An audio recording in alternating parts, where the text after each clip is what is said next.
Day one. Greetings to all of you, wherever you are joining this program today. Thank you for joining us on Domoto. Hot side confections, little tidbits that would help you rethink how you perceive things. Hopefully, you become part of your repertoire. Little words of wisdom that we share to help you along this journey called life, because God knows it's a journey. Happy holidays, happy Kwanzaa, Merry Christmas, Happy Hanukkah, joyous Ekuroche. There are so many holidays being celebrated in December. And I wish all of you the very best at this time. And I hope that all of you are preparing for the festivities within your homes now. I think it's imperative that we remember that we are being cautioned not to travel too much this time. And if you do so safely, because it's quite not all about you. It's about other people that you are going to be around and how your presence impact them. Or if you allow travelers into your home, how their presence impact you. Nonetheless, it's a holiday time, and we are happy that we are amongst the living, those who are alive today that will be celebrating life. As you can see, I am colorfully dressed. And so I would like to introduce myself. For those of you who don't know me, I'm Okedibia Dr. Wonyoha Osimiri. I'm a spiritual leader, and I'm an entrepreneur.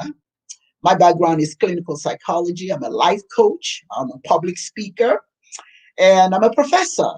I do a lot of things. I do so to drown the noise of the world, because sometimes it doesn't pay, particularly when you're stuck at home. It doesn't pay not to be doing something that makes you feel happy, so that you're not worried about all the foolishness going on in the world. And so this is all these things I do. Some of them I make money off of them. Of course, I have to make a living, but a lot of it is just plain joy. I enjoy being in a position to share some of my wisdom. You know, we as elders, it becomes our responsibility to share what we know with the younger people. And of course, a few elders who do need some talking to now and then. It is my pleasure at this time to welcome my co-host, my dear sister from another mother, Dr. Imani Ma'at. Welcome, Doctor. How are you? Happy holidays. Good morning, Dr. Simri. Happy holidays to you and your family. And this is such an exciting time. You know, there's a lot going on. There's a lot of hysteria. You know, there are people who are confused and they don't know what they're about right now. But I also find that people are stepping into their power. They're doing what it is they're supposed to be doing in this lifetime. They're waking up. They're becoming woke, which is an amazing thing. And let me tell you a little bit. First of all, I want to thank you. Well, you know what? Wait a minute, just before, because this is an exciting show, so I know you're ready to go. But I want to introduce you to the listeners, and I want to welcome some. As you can see on the screen, there are some individuals who have joined us. Can you read your name? I'm not gonna tumble over her first name, but Grace Oladoye. Yeah, welcome to the show. Thank you for joining us. And I would want to introduce Dr. Imani to you. I love this lady. She is a public speaker, an author, and she is a Harvard-trained educator, health educator. And just one of the kindest people you do want to know. And she has a lot of tidbits that she wants to share.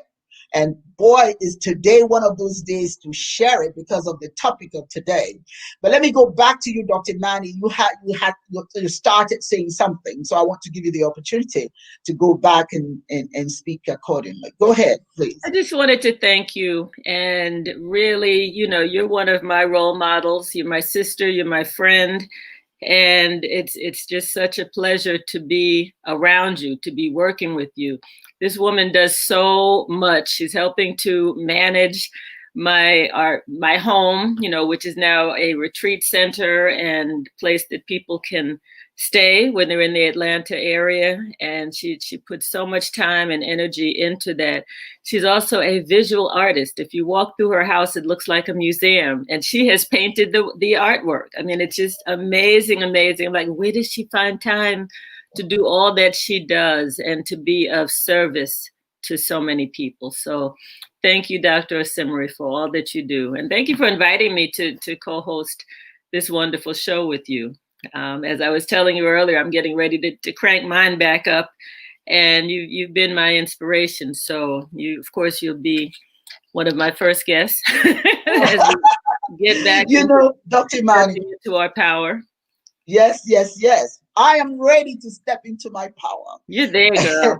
And we all should be stepping into our power. I feel I'm so cozy. I feel the heat of the fireplace, and so I'm so warm and I feel good. It is a beautiful day. It's just a good day. And the topic is hate, the most debilitating emotion. When we say I hate something, what are we talking about? What is hate? So you've got to be careful when you adopt that word into your vocabulary. And not only is it part of your vocabulary, you act it out. Hate is a very deep-seated resentment of someone or something. Hear what I'm saying to you. Don't use that word loosely, because it has very deep meaning and connotation, and it has an impact on your body. Mm-hmm. It has an impact on your brain. What hate does to you when you have deep-seated resentment of anything or anyone, you release a hormone, a stress hormone in your brain, and it travels all over your body. And do you know what organ, Dr. Mani, that it impacts the most? The liver. Yeah. It travels all over your body, and it has impact on your body. When you're moody, you have to ask yourself, why am I feeling this way? When I'm depressed, why am I depressed? 9 out of 10 times, you have released those hormones because of something you hate, or somehow you carried out a hateful action towards something, and it is impacting you. And the sad thing, Dr. Imani, is that we think when we hate someone, that someone is the person who's suffering. Believe it or not, they're not the ones releasing that stress hormone. You are. Right. You are the one impacted. So you've got to be careful. I hate her. I hate him. I hate this and that. Those things that you are targeting for hatred, they're not the ones that are really suffering. It's you. Am I right or am I wrong, Dr. Mani? Oh, yeah. It comes back like a boomerang. It comes back right to you. I mean, we're all connected. That I think it's an illusion of separation. We really are all connected. And there are, one of the first thoughts I had was that when I was teaching at the DeKalb County Jail, yes, I got to hear a lot of stories, of, who done me wrong, and, how I was, somebody messed over me, and, but a lot of deep-seated anger and frustration, things that were never cleared out. Mm-hmm. And we used to do a exercise on forgiveness. And the first part of that exercise, I would spend a whole session on forgiveness of self, because that's really where it starts. If you're mad at this one, you're mad at that one, you're really mad at some things going on in yourself, things that are unresolved, things that, mistakes you made, things you could have done better, decisions that you made that you could have made better decisions. So, there's so much connected to that, to the issue of hate. And so, we have to turn it around to starting with self-love is really the first place that we help to resolve a lot of that. Because it's not about out there. It's not about other people. It's really about what's going on inside of ourselves. And that's a good place to start. And I know people had questions about, well, what are you talking about? What do you mean by hate? What do you mean? And, like you said, it's it's pretty clear. It's really not about what's out there. It's about what we need to do to fix ourselves. Fix So ourselves because it's in us. Before we go any further, I would like to welcome Nurse Ferratu, who had joined us, and DB Ochoaja, Junior has joined us. Welcome. We'd like to welcome all of you.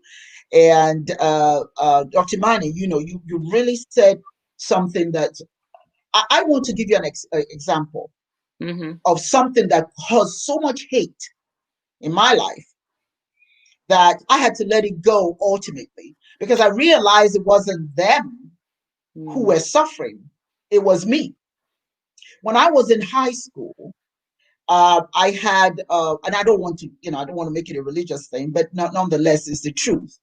I had the principal of our school. When I say that people are hateful, she was extremely hateful. Because I was not of that. The school itself was a religious school, right? But I was not of that religious school, that religious thought. But the school was considered one of the better schools because, obviously for obvious reasons, a lot of money was poured in there. So many individuals who were not necessarily members of that religious thought, went to that school. But this principal was extremely cruel to those who did not adhere to the tenets of that religious thought, right? So I remember when I had malaria, and I was all of 13 years old, 12, 13, something like that. And I had malaria. I was really, really, really sick. And we used to call her Ghost. She was like a ghost. She would come into the dormitory. And, when you're in high school, you tend to live in the dormitory. And she will walk in there calmly. And the rest of us, everybody who has noticed is like, oh, here she comes, everybody runs. But this particular time, I could not run because I was sick. I had malaria. And knowing fully well that I had malaria, she made me come out of the bed and gave me a pair of scissors to come to her office, to the back of her office. And anybody who has experienced malaria understands that is it's a horrible sickness, right? You're delirious, you're burning up, you have headaches, all of that. She gave me scissors to cut the lawn in the back of her office and stood there in her religious attire and watched the sick little girl mowing the lawn, so to speak, with a pair of scissors in the heat of the African sun. Wow. I hated her with a passion. I hated her so much after that because after a while she realized that it was not right and asked me to go back to the dormitory. But I hated her with such a passion. I dreamt literally of harming her. Now I'm 13 years old, 12, 13. But the hate was so debilitating that it consumed me. How do I get back at this woman? How do I get back at her for what she did to me? The only way I could overcome this was to let it go. Her opinion of me should not be my reality. I was succumbing to her thoughts that I wasn't good enough. I deserved that kind of punishment. But I had to change that around. Young as I was, I had to not allow that eat me up. This is what we must do. Yeah. We all have experiences, don't we, Dr. Mani? And it eats us up. Yeah. And because of it, we hate that thing. Yeah. So go ahead.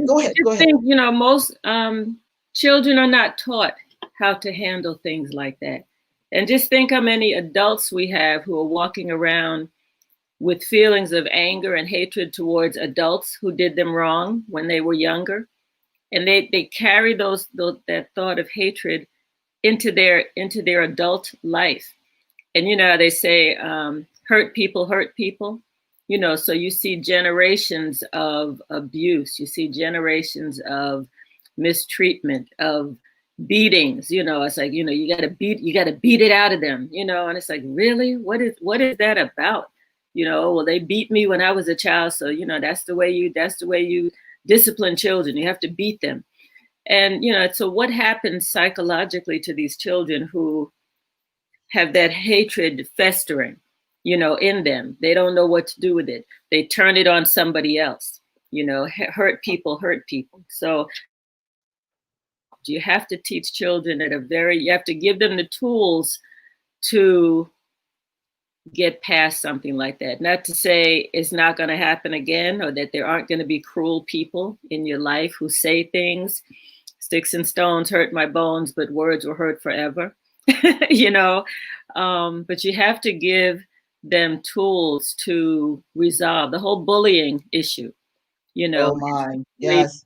Bullies have usually been abused by their parents or somebody, and they turn on other kids because they have to let it out somehow, So there are so many powerful ways to equip. I know that through some of the processes that we went through at the jail, there were, grown men who said, boy, if I had had you as a teacher when I was in the 3rd grade, I wouldn't be here.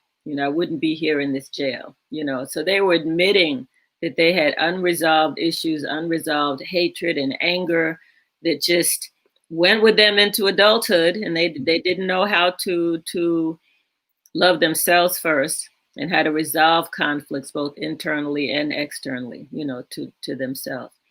And I certainly want to talk about some of those, but let me know when we're. Yes. We have. I just want to share something by Nosferatu, who has made a really significant comment, and that comment is the fact that if you look at, like, here in the United States, even in Nigeria or different African nations, different parts of the world, you have people hating because someone else directed them to do that. What is going, hate rules your heart. Hate causes you to think, okay, well, that person deserves my hate. It's like you feel you're giving them a gift from you in a negative sense. I hate you, and if I hate you, I'm getting to you. But that's not really what's happening. You are impacting yourself. You know what? There is an Indian, a Native American. I love this one. The Native American wisdom that teaches young people that there are two wolves that live in you. There is a good wolf and there's a bad wolf. And then the children would ask, well, which one should you support? Which one is bad? And they tell them the one that you feed is the stronger one. So if you feed the bad wolf, it's going to take over you. If you feed the positive one, that takes over you. So we have to be careful not to feed the wolf in us. We have to be careful not to feed. And in Igbo, there's an Igbo proverb that says, "Aloha aburengu." Can you say that, Dr. Mani? I'm going to challenge you to say that. Aloha ogo. Say it again. Aloha ogo. Aloha ogo aburengu. I'll practice that one off screen. Well, what that means is that after a fight, after an argument, friendship becomes the end result, if that's what you want. Every argument and fight doesn't necessarily need to create anonymity amongst the two, combatants, if I may use that expression. Right.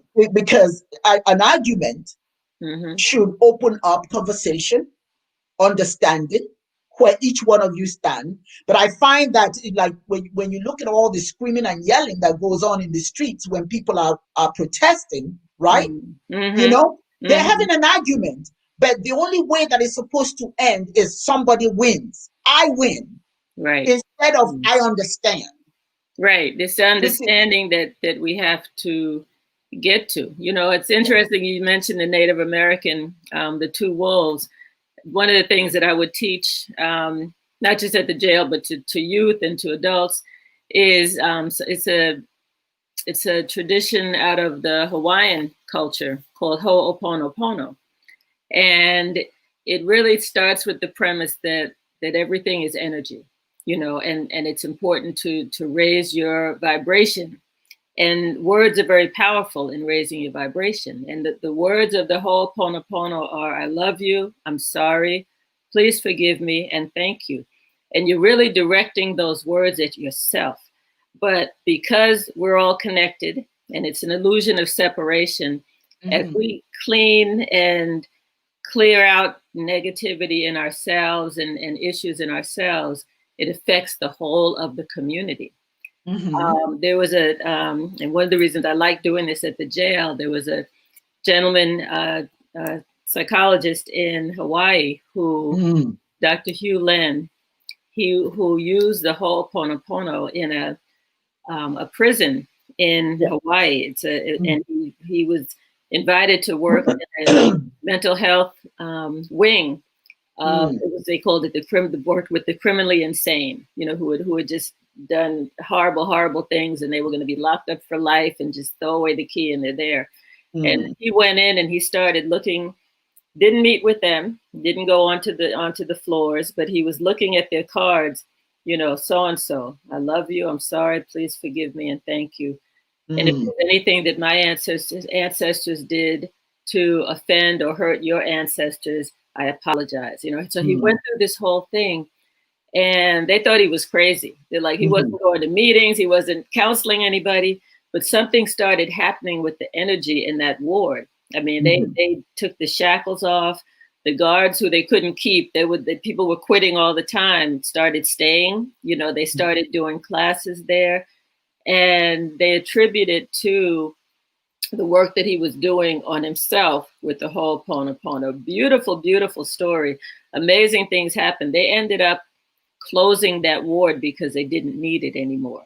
This was so powerful. So by the time I left the jail, I had both the detainees and some of the officers and people around the building. When they would see me, they would say, Ho'oponopono, Ho'oponopono. And I was like, what does it mean? I love you. I'm sorry, please forgive me. And oh yeah, thank you.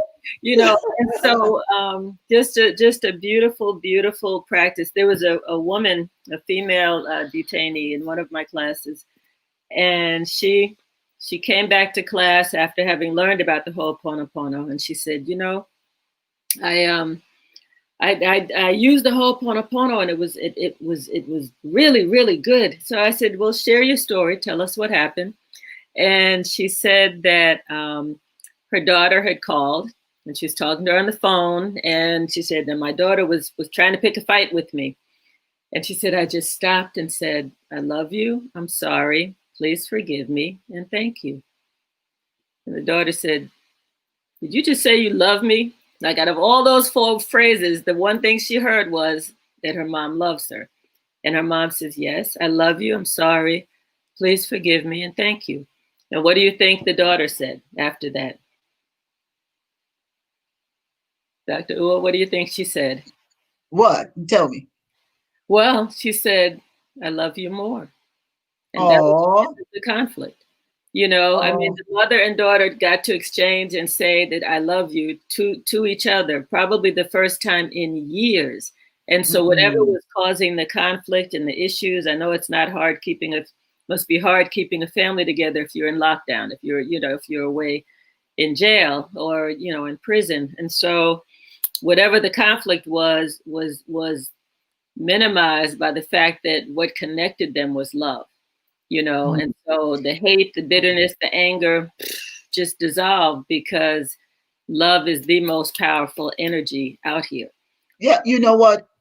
Excellent. I want to share some of the thoughts being shared with us. Udemy, UD. UD has indicated that love releases dopamine, activates the reward. My glasses I'll are do the it. worst. Love You releases read it, read it. dopamine, activates the reward circuit, helping to make love a pleasurable experience. Hate, on the other hand, is like anger, which flood the body with stress hormones such as adrenaline and cortisol, this can affect one's health negatively. If a person wants to live a healthier lifestyle, one has to include love in your heart in the There you mix. go. There you Absolutely, go. Ruby. Thank you for that comment. That's Yes, so on point. yes. And here's a comment from Nosferatu. She says that she was bullied in kindergarten all the way through high school. No positive memories in school amongst her peers. Mm, She hated going to school. She never understood why she received so much hate.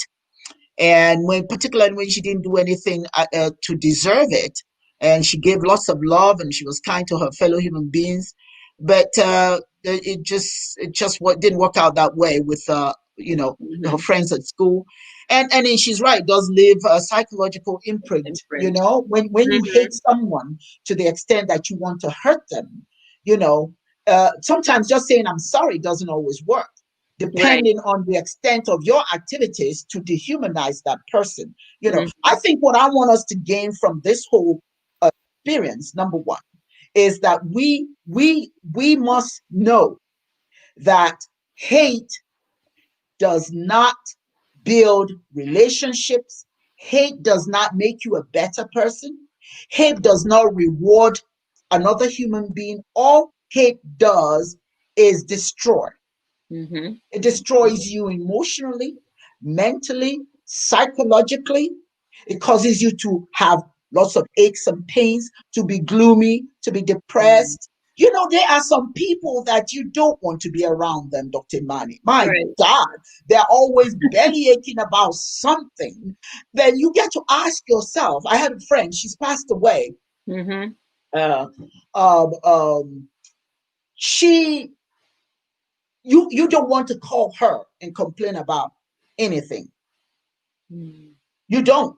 As soon as you start, Chief Emezwe, as soon as you start, she will say, okay. So, what is your answer? What's the solution? Because you're the one who's suffering, not that person you're calling me to tell me about. They're about their business. They're probably eating, dancing, doing whatever. And here you are on the phone taking up my time to talk Complaining. about that. I have time for that. So, what are you going to do about it? Right. So hate is your gift to yourself.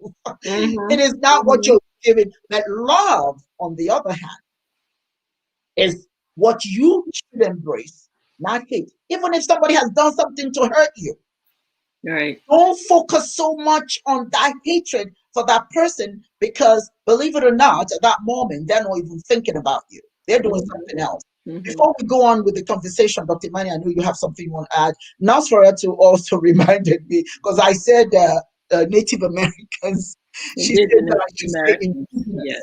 because Native American was used by Christopher Columbus, upon Hmm. Hmm. discovering that is really You're ridiculous. on point, Nas. How do you Absolutely. discover something that already exists? You know what I'm saying? So Absolutely. My, so that I understand that. But Dr. Mani, I have a question. yes. Uh, can one hate themselves? Can people hate themselves? Can you hate yourself? And if you hate yourself, what causes that? Well, yeah, a lot of people do hate themselves because of things that other people said to them, things that other Mm-hmm. people did to them, which, when we're born as such pure spirits, such pure energy. And, it's like we're here to take on the world, to enjoy life, to experience this journey that we have ahead of us. And then all of a sudden people start planting seeds, of, you're not good enough, you're so stupid, you're this, just negative words, Mm. and the beatings, whatever. People do horrible things to children. So, and children internalize that and say, well, it must be my fault. It must be me. I must be a horrible person, because they said I was, or I'm not crap. And so people transfer, they take out the love that's there initially, and they replace it with other people's thoughts about them, because you don't come to hating yourself by yourself. We all start out by loving ourselves. So Yeah, I mean it's unfortunate, but people do end up you where the real work has to be done. There was a woman in the jail. We were working on the forgiveness project, the self forgiveness, and we were talking about the fact that no, not just the self forgiveness, forgiveness of others too. And I think this woman had been probably brutally attacked by a guy, and she said, "I can never forgive him. I don't care what you say. I can never forgive him." And I tried to explain to her that forgiving him was really about liberating herself. And I think you said that earlier, Dr. Simri. We carry such deep anger. I mean, she's mad at herself, I'm sure, because she was victimized, and a lot of times we feel like we set up the conditions to be victimized. Say women who have been raped, and somebody says, "Well, what kind of dress did you have on, or were you drinking, or what?" Like there's a reason for people to violate your body, and so you turn that around. It's like, well, I must have been really stupid, to be with that person. But she says, "I can never forgive him. I can never forgive him." And it's real. I told it's really about liberating yourself. When we start loving ourselves, we release the hate, and it really it gives us a new chance to start life all over again. And that is so That, true. That is so true. Learning to love yourself as you are. It's mm-hmm, hard now. Let's be honest. It's not an easy thing when you've been beaten down and told you're not mm-hmm, good enough, you don't look good enough and all that sort of thing. Well, you start believing it, and the tragedy is if you believe that you're not good enough, then you're going to start looking at who can you bring down to. mm-hmm, You got to make up for that inadequacy. So you have to find someone else. Hate hate is carried over into so many things. It's carried into over to our personal relationships. It's carried over to our spiritual traditions, different mm-hmm, uh, uh, religions hating each other, you see, and mm-hmm, hatred of even the different genders. I mean, it's so destructive. And like you said earlier, if it is something that I've experienced, right, then I've got to find a scapegoat. Somebody's got to feel like I feel, so we target mm-hmm, different people for different reasons, just right, to feel good. But I mm-hmm, think that if we work on ourselves and just start loving ourselves the way we are, right, I will right, tell you something I do, and sometimes I hope nobody sees me. I do. Yes, I do, because I know that once I walk out of this house feeling good about myself, all it takes mm-hmm, is for some fool out there to make me think that I'm not good enough. I had an right, experience the other day. I'm going to tell you this. I had an experience the other day. I was at a store, and this young African American gentleman, oh my God, let me tell you something, brothers and sisters out there, don't mess with a Nigerian woman who's an elder, because she does not care. At that time, I don't care what you think. I will tell you. So I was at this store. He hit my cart by mistake, of course. And I mm-hmm, apologized to him, even though he was the one who did it. I apologized to him. And he turned around with such disdain and disgust in his face and called me everything but the child of God. And I don't want to even repeat what this young man, he couldn't be more than mm-hmm, 26 years old, something like that. I cannot repeat what he called me in front of everybody just because he hit my car. And for that matter, I apologize for it. But let me tell you, I said, not today, my baby. I have children older than you. I said things that I didn't even know that I had in me to say. And I didn't care who heard it. Then after I used mm-hmm, English, I turned around and used Igbo. And I told him, you don't do that. You know what right, I'm saying? right, But I had to teach him at that moment that mm-hmm, it is not acceptable that whatever anger you have in you, that you dish it out on someone else, because right, somebody can dish it right back. Don't expect right, people to tolerate your behavior. And that's the thing that all of us, have to know how we conduct Right. ourselves may elicit the opposite of what we want to come to us. So be Right. careful, obviously, how you Mm-hmm. talk to others. Can you read So what Eugene wrote there? you did. And remind me of that point. I want to come back to the practice that the Zulus in South Africa use to help resolve conflict. But Yudi says hate lends itself to racism, violence, human suffering, and inequalities, which rumples social harmony. Chineke is love. If a person hates due to a superior complex, then the manifestation of divine grace is lost in them. To me, I lost his comment. Oh, I beg your pardon. Uh, I beg your pardon. Go ahead. Go ahead. I'll find it. There you go. okay. There you go. There you go. Oh, okay. To me, to become unworthy, they become unworthy to walk amongst the living. Love Mm. more, not hate. This could make a cool T-shirt. He says, "I'm copywriting it as I type." Yeah, there you go. Absolutely, Beautiful, love more, beautiful.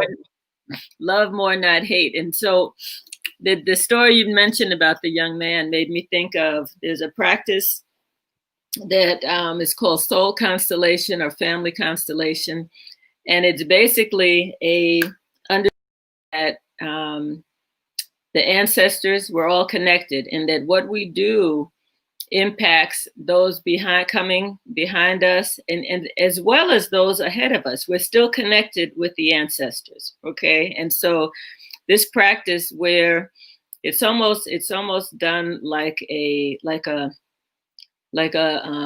group therapy. Picture people sitting in a circle and someone has an issue, and they actually choose people in the circle to act out whatever is happening in their family. And because of it's kind of like it's an energetic connection. But the people who are acting out this scene that the person is presenting, they're actually like embodied by the people who are not there and by the ancestors and the people in the family. And it's such a powerful session. And it's said to clear 9 generations behind and 9 generations ahead of us. So what happens, and I thought of it with this young man, is that when we don't clear up issues in our lives having to do with anger and even there's something called orders of love, which means where everybody is in order in the family is important. And if there are, say, children that have been aborted or children who have been miscarried, then they actually are part of that family line. And if you discount them, things are not in order. So it's a really, really deep spiritual practice that has helped many people. I know Dr. Mark Armstrong, who has a practice in Atlanta, he holds these soul constellation sessions. I've gone to a couple of them, and it's so very powerful. And it explains dynamics in relationships and in families. And I mean, it's a way of healing. And that's the point of this. It's an ancient way of healing that, of course, some other people have co-opted this practice of the soul constellation and take credit for it. People in other countries, in European countries, they say they created this. But Dr. Mark was trained by an elder Zulu shaman, Baba Credo Mutua, who's now an ancestor, who I happen to had the pleasure's a weak word, but I was able to meet him twice in his home in South Africa and heard this gentleman and the stories that he told, and the healing that they did, the work they did with AIDS when it first appeared in South Africa. But anyway, that's another subject. But the subject of the soul constellation is just lets us know that there are ways that we can use, traditional ways that we can use for healing and for resolving conflict, for resolving hate. And I mean, we carry stuff in our DNA that we don't even understand. There are things that we don't like. We don't know why we don't like them, but one of our ancestors didn't like them, or one of our ancestors had yes, issues. in our DNA. Yeah. So when we clear it up, it's cleared up so that our children and grandchildren don't have to experience that same thing.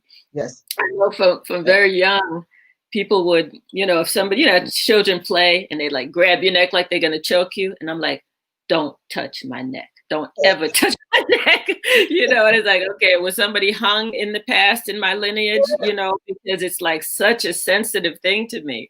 We're so connected to our past, and we have to clear that. We have to acknowledge it, number one, and then we have to clear it out, and work on it so that our children, our grandchildren, our great grandchildren don't have, because it gets worse Yes. every generation. So this Yes. young guy that you met, he's in a cycle of a whole bunch of stuff that has happened before him in his family. I bet if you were to sit down with his family, a whole bunch of stuff would come out. And it's not just him. He's just a manifestation of a deeper issue in that family lineage that needs to Yes. be cleaned up and Yeah. worked on. So. That UD wrote something that I think it's really, really, really good. And I would like to read that. The feelings of hatred. Dr. Manny, you're closer. Could you read Yeah. that? The feelings of hatred or intense emotional dislike develop for many reasons. A person might begin to hate another person or group due to envy or perhaps wanting what the other person has. They become cruel, judgmental, antisocial, etc. A person can also hate another person or group if they feel denied of opportunities, oppressed, or ridiculed. Is such hate justified? No, I still So go ahead. I'm sorry. no level of hatred is justified, It's justified. because if just because somebody has something, all right, doesn't mean you can't get it. Ultimately, when the time is wrong or is right, what people need to understand, quite frankly, is if the creator, well, we call the creator Chineke, and you have a different name for the creator in your language or culture, but we call Chineke. If you got everything that you asked Chineke to give you at the time that you want it, you may not be able to handle it. You understand? You get your blessings when the time is right. So when somebody's got theirs already, don't be jealous. Don't be angry. As a matter of fact, when I see that somebody's doing very well, I ask, how did you do it? Like this morning, you were asking me, oh, how did you do this? I'm interested in knowing how to do it. People are very willing to share, what they know that would help you if you like what they're doing. Right. There's a young man, I was watching a video that was so moving. It was very inspirational to me. This young man is standing on a pole by a store, and he sees a guy who has a Ferrari. The guy who has a big, bright red Ferrari drove by, and this young man is just looking at him. From where he lives, there's just no way he can have that kind of thing, right? But he wasn't jealous. He picked up enough confidence, and he went up there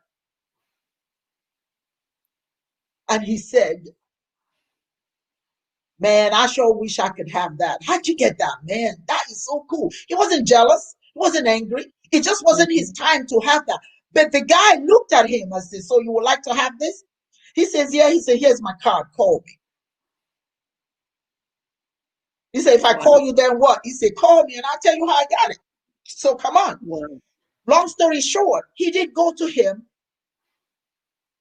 and he showed him, he taught him, he took him under his wing. Young, bright man who wanted to learn how another person made it. Not jealousy. We cannot be jealous of someone else's, fortunes. We can learn Right. from it. We can get Right. there. So there's really no justification. Now, we may feel it's justified based on what our people, maybe what parents have told us, or maybe what members of our group have taught us. But we should never be jealous. Right. We should be. Now, I can be angry about something, but I don't have to be jealous. I can be angry about something that I know will hurt another person or hurt my community. Mm-hmm. That I can't just stay angry. I've got to do something. You have to have solutions. Solutions help Solution. you overcome your anger. Don't stay in the pit of anger. Mm-hmm. Find the solutions. Don't stay stuck. I Don't know stay one. stuck. Yeah, one of the You know, things that one more I thing, Dr. yes, Imani, one more thing is there's a question. Should they should the and somebody who's enslaved hate the person who enslaved them? Here well, again, that word hate great. is not a good thing because it's not them who are suffering, it's It's you. You you. It's release, you. yes, Right. you release the Right. stress, hormones that impact you negatively. What you do is you have to let the person know that what they're doing is wrong, or you step out of it. You do whatever you do, whatever you can to get out of that. You cannot keep blaming the person, for instance, for enslaving you because you're just sitting there being enslaved. It's time to move forward. Find out what you have to do, not to be there. Mm-hmm. Do you And understand? look at They have a mhm. hold on you as long as you agree to stay there. Go ahead. You're about to say something. Right, right. And look at the example of the Honorable Nelson Mandela in South Mhm. Africa. If Yeah. he had followed, and I know there are people who had issues with how he handled post apartheid, once Mhm. he became president, but had he given into no, we need to get them back, there would have been major bloodshed in South Africa with mostly Black people killed and slaughtered. So he said we've got to do this another way. And I mean, it was just an amazing strategy that he implemented. Again, some people took issues with it, but I think because of his wisdom and his thought, which was really one of love instead of hate. He had every reason to hate white South Africans. I mean, he was in jail for what, 27 years, and for him But Dr. to Manny, wait a minute. We're talking about that word hate. mm-hmm, You mm-hmm, can resent or reject or right, reject.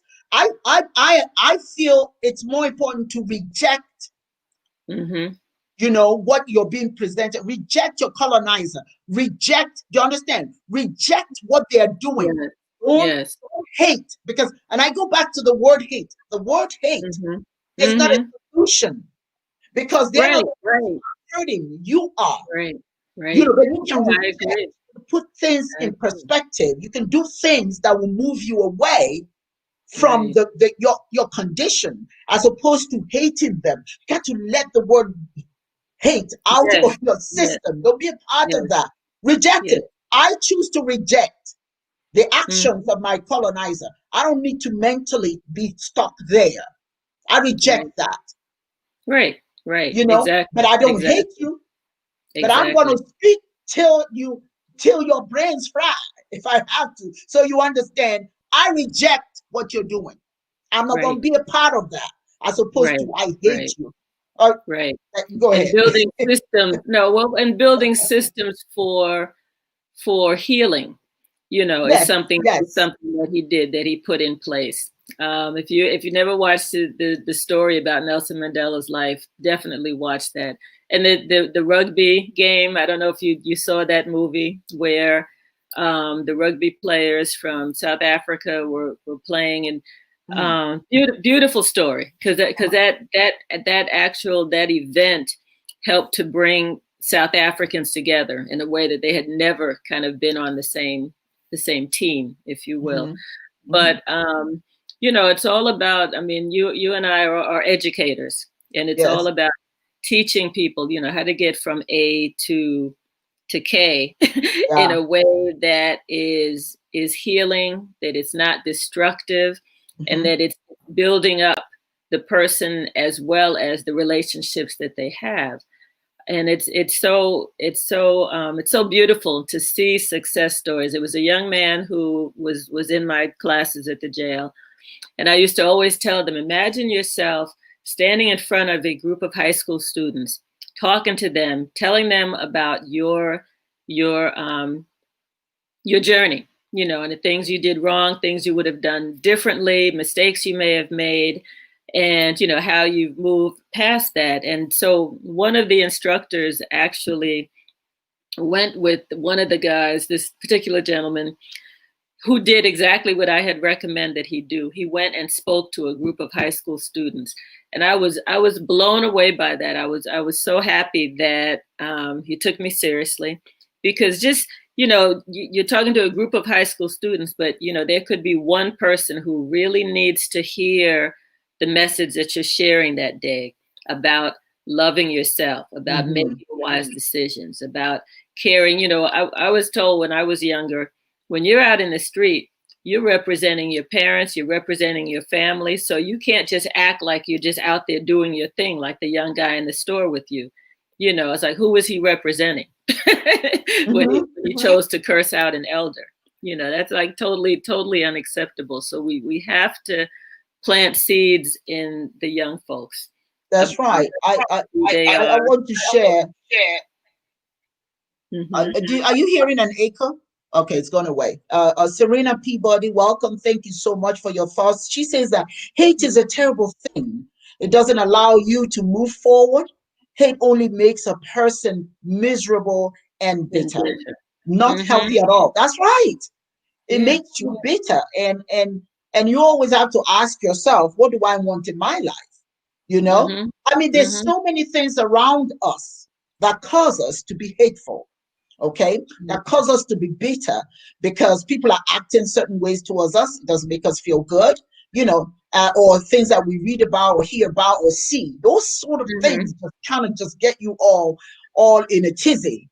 But Right. it is imperative that we pay attention ourselves, pay Mm-hmm. attention to how we are feeling, to our thoughts, to what we're Mm-hmm. our words, how we're reacting to situations around us.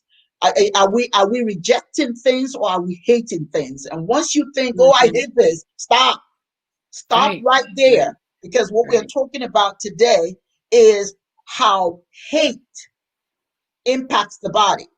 Am I right? Hate impacts you negatively. Absolutely. So you have to pause and ask yourself, what am I doing right now? Am I hating? What are my thoughts? You have to Mm-hmm. be in control of your thoughts. The other thing is what are those sources that cause me to feel hatred? It could be in your home, it could be in your family, it could be outdoors, Mm-hmm. it could be anything. Mm-hmm. You need to Mm-hmm. be aware of what is it when I'm around them. I literally freak out. I can't stand them. I don't want to be around them. Well, don't be around things that cause you such discomfort Mm-hmm. that you become incensed with hate. Do you understand what I'm saying? You have a control. And this is my closing argument, Dr. Mani, and I'll let you do yours in a minute. You know, Okay. so the point I'm trying to make is don't know your thoughts. Know what am I thinking, and know what is causing it. What am I surrounded? What am I around? As a matter of fact, if somebody tells you to be around something that you know that makes you uncomfortable, don't be around that. Again, if that person draws the word hate, you don't want to be around that person. It doesn't mean that the person is a bad person. It just means that that person doesn't have any positive impact in your life if it Right. draws that thought of hatred. Okay. Right. And also, um, when when you show somebody, when you are around that person and you show that person that they impact you negatively, actually you're feeding them, you're giving them fuel to torment you even more. True. When you're in school, they tell you that if you have someone that bullies you, right? Mm-hmm. Mm-hmm. If you cower, right? If you say, "Oh, I hate you," if you do all of that, they know they're getting to you. Sometimes a bully himself or herself is already a bullied person, and they're Mm-hmm. just using you, to Mm-hmm. get over their own challenges as it comes to Right. bullying, what they've Right. experienced. And then when they Right. torment you and feed into that, by, fighting and all. Sometimes all you do is just smile. I say, there's a proverb, an Igbo proverb that says, "Ariga de abo abara."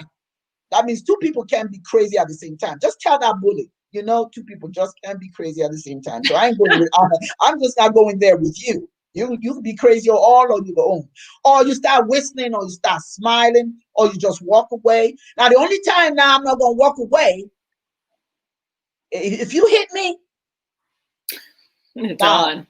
Folks, let me tell you something. I have black belt in martial arts. I've never used it. But you don't know that, Dr. Mani, do I don't. I didn't know that about you. I My took goodness. 4 years of martial arts. So I have to defend myself, but I try not to use it. Obviously, you're not supposed to. But Lord, I'm telling you, don't take me there. Right. But you know that you have the capacity, that you have the power to hurt someone when you get angry. Because anger doesn't allow you to think. At that moment you are consumed. You about to go. And then that young man at the market, I'm telling you, Lord, not. But anyway, so I'm just saying that hate is not where we need to go when we disagree with anyone, when we're not happy with anyone. Hate is not the word. We need to take that word out of our vocabulary. It is okay to say I dislike. It is okay to say, I don't accept, and I'm not going to be a party to this. But the word hate, and you acting on hate only hurts you. That's my skill. Dr. Mani. Yeah. Well, one of the things that I heard you say was, I know in the recovery community, because I've worked with people in recovery from substance abuse and alcoholism and so forth, both in the jail and in previous jobs and work that I did. And they have a saying that says, you have to stay away from people, places, and things that trigger you, that cause you to want to use drugs again or use alcohol again or whatever. But the same thing can happen with people that trigger you to be angry or to be hateful. And one of the things that I did was I had the folks there write a lot of poetry. I use haiku, which is a Japanese form of haiku that's very brief, because it's real easy for people to write their feelings in just 17 syllables. So I wanted to share just a couple things that came out and that are going to be in the book that I'm working on from that experience. One was about the Ho'oponopono. It was in the spirit of Ho'oponopono, and they said, cleaning and clearing opens your mind to new things. No more worrying. And worrying is one of those things that that pulls us down. It's a useless, it's a waste of our time to worry about things, because worrying about it doesn't fix it. Another one was about anger. It says, anger is not good. It can make you have poor health. You must relax now. And so I like that. The other thing that this reminds me of, and I heard you say it too, anger can make us sick. I think Yudi had said that also, and Serena. It can make us sick. A lot of times I think of, and I've heard people write about the issue of cancer and how, the anger can just get to our very cells and make us sick, and I think cancer is a manifestation of a lot of anger, a lot of unresolved issues, manifesting in a physical illness. So, I mean, people really do, this is something we really do need to work on. We can't just, forget about it. That very popular term, forget about it. Well, you can't just forget about it. You have to really clear it out and make sure that it's not eating away at your soul and at your cells. So, beautiful topic, Dr. Osemiri. I think, we can spend another 2 hours talking about this and talking about how, personally, we've dealt with unhappiness, things that haven't gone our way, but you and I don't turn it into anger, because, it keeps us young. It keeps us young looking. People ask me, they're like, how old are you? And I tell them, they're like, no, what? Really? You're in your 60s? I'm like, whoo, past. But it keeps us young. It keeps us vibrant. It keeps us healthy by keeping a positive attitude and not harboring anger towards anybody. And I do want to give a shout out. This week is my dad's 90th birthday, Ooh, happy coming up on the birthday to 16th. him. So yeah, I'm Oh, how excited. I think I'm going awesome. to do something like this and just have all of his friends on the screen saying hi to him. I just thought of that as we were doing this session. So I have to let you Oh, know you happy come and birthday. say hi to him and Uh, greet him. I want to end this program on the last posting that we got here from Ngozi Onyoha Oje. They're all wonderful. And this is my darling sister. She's posted from Nigeria. And she is this is what she has said. um Actually, if someone bullies you when you haven't done anything to him or her, it shows that the bully actually feels inferior to the bullied. The only way to get out of that inferiority complex is to turn to being a bully.